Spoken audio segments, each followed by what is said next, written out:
In this video, we're going to learn how to actually build your own blocks in BYOB programming. Now, building your own blocks, these new blocks are also called functions or procedures because they're going to perform a function or perform a procedure for us.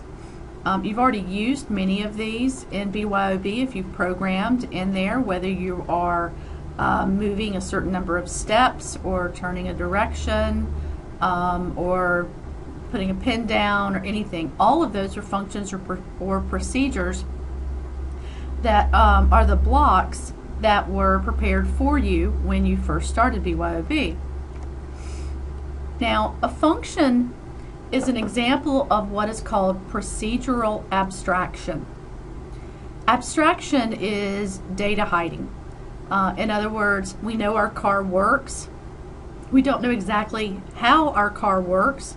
We know how to run it, how to manipulate it, how to make it move, turn, start, stop, but we don't know all of the details of it. That's abstraction. When we look at the big picture and we know how to interface with an object, but we don't know exactly how it works.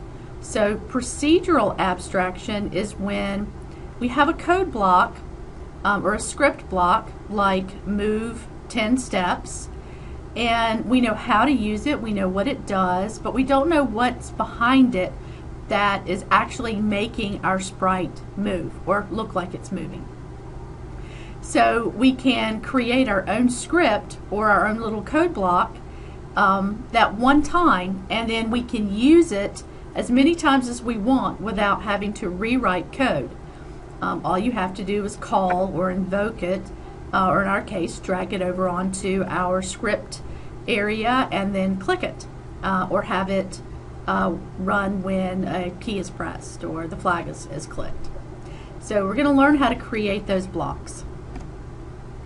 Now, in order to do so, we are going to go to the variables area, and in the variables tab at the very bottom you have a button called Make a Block. You're going to click that button and this window is going to show up. Now notice you have quite a few options here. This is the category that's going to represent your block. So if your block drew something or moved or whatever, you might want to have it in motion. If you are making a mathematical block that's going to perform something, then you might want to put it over in operators. So you're going to choose the category, and then we're going to talk more about these. You're going to choose what type of block it's going to be, and then you're going to give it a name. Choose whether you want that new block to be available for all sprites or for only the sprite that is currently active. Now, again, you're going to choose one of these that makes sense. We're going to create a block to draw a square. So because he's making a movement, we're going to click motion. Now, a little bit more about the different types of function blocks that you can create. The first one is the command block. It looks like a puzzle piece, just like all of the puzzle pieces that you've used so far. It creates a block that's going to make something happen. So a task that's going to be done. They all look like puzzle pieces, so they all have the indentation at the top and the little piece that sticks out at the bottom. So that's the command block. The next is a reporter block. A reporter block is going to report or return a value to us. And if you think about the types of blocks that you've seen like this, like the addition block in the operators area, that returns the sum of whatever is going into those two areas that are available for you.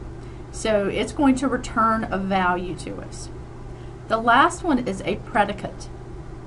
And again, think about that, those sensing blocks that we have previously used, where if we've drug the blocks from the sensing end as to whether or not it's touching a color, and it returns true or false, yes it's touching, or no it's not touching. Well, that's what a predicate block does. It returns either true or false, And another example of that is the less than block that's in the operators area. So it's going to return yes, this is less than, or false, it's not. Okay, so let's look a little bit more at the command function block.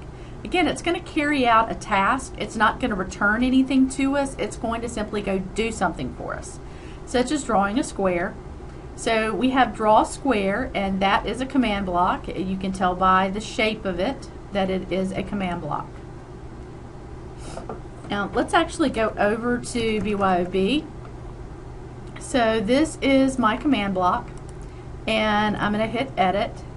So what I did is I went to variable, I clicked on make a block, I typed in the information for draw square, chose command block, and put it in the motion area.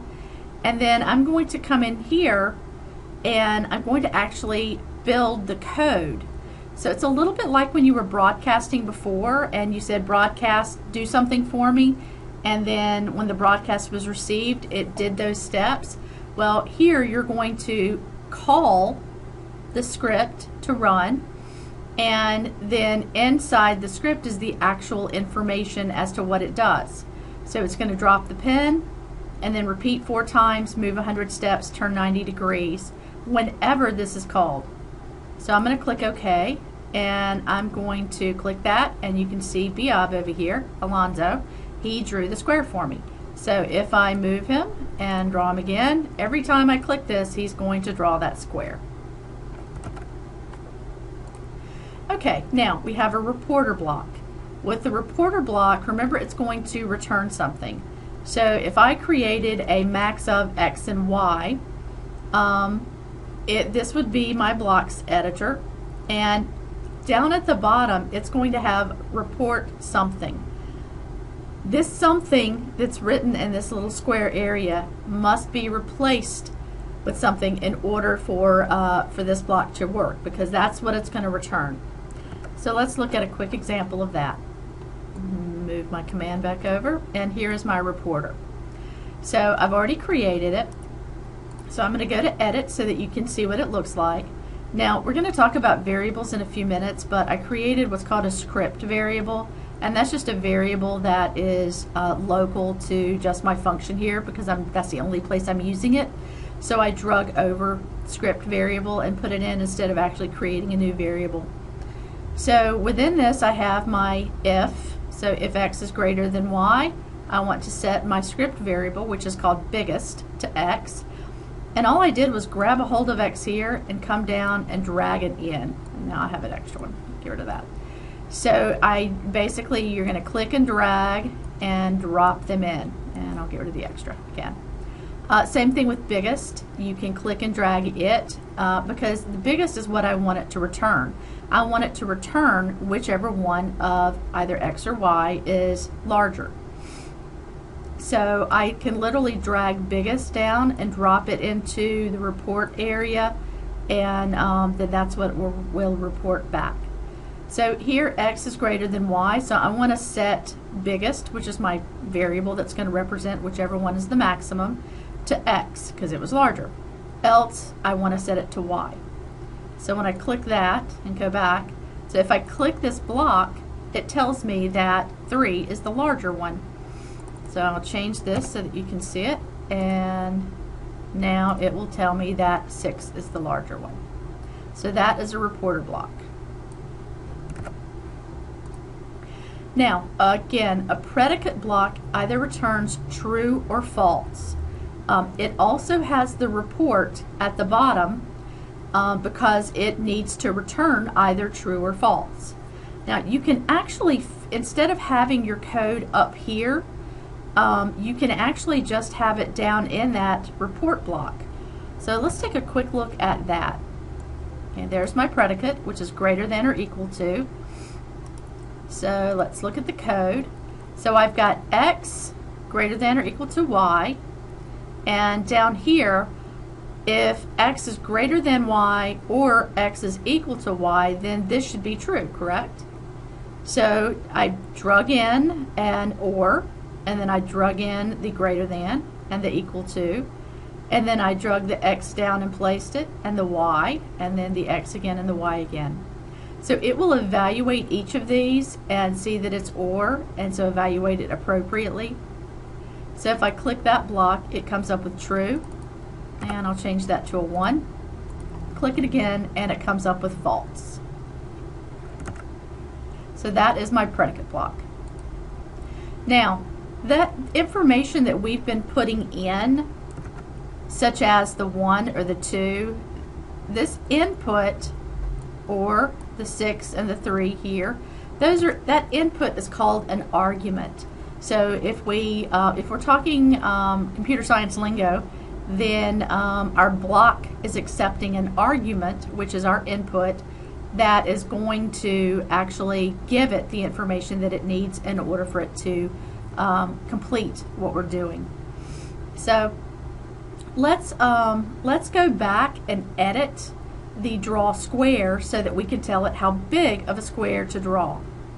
So I'm going to go ahead and go into this window, which is my block editor, and if I hover over this, and you might have seen it when I was showing you the other examples, you can click the plus and you can either add more text or you can add an argument. So let's look at that. Here's my draw square. I'll move these over.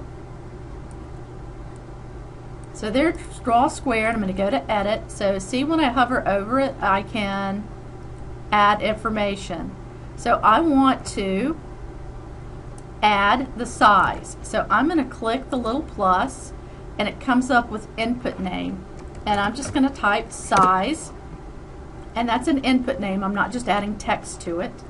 Now I can click on the side and tell it that it should only accept a number. That way, if somebody enters in text, it will basically tell you that it's wrong. So it should only work for a number. If I wanted to put a default value, remember move steps has a default value of 10. I could put that in here as well. So say I want to put 25. So now I have that available. So whenever somebody says draw, the size represents the number of steps I want them to take.